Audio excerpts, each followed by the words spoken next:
अस्सलाम वालेकुम। आज हम करेले गोश्त बना रहे हैं। तो हमने कढ़ाई में पहले घी गर्म कर लिया, उसमें हमने जो ना चिकन इसमें ऐड करके इसको फ्राई कर लेंगे। इसको अच्छे तरीके से फ्राई कर लेंगे। ये करेले भी फ्राई करके रखे हुए हैं।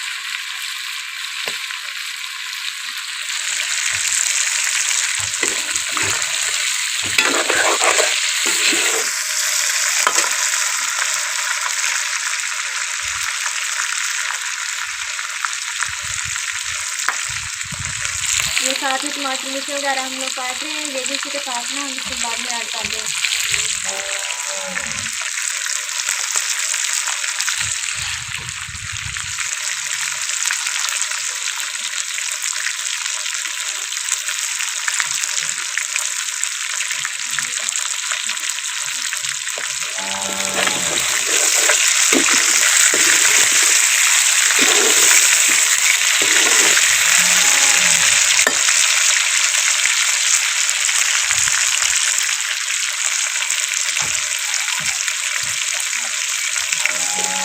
चिकन हमारा फ्राई हो गया, हम इसको निकाल लेंगे।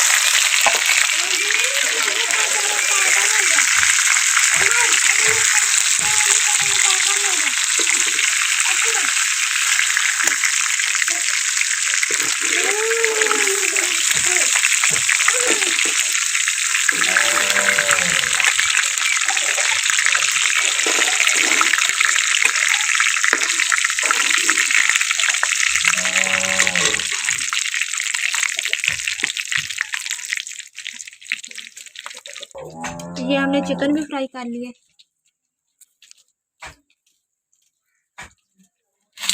करेले भी फ्राई करके रख लिए।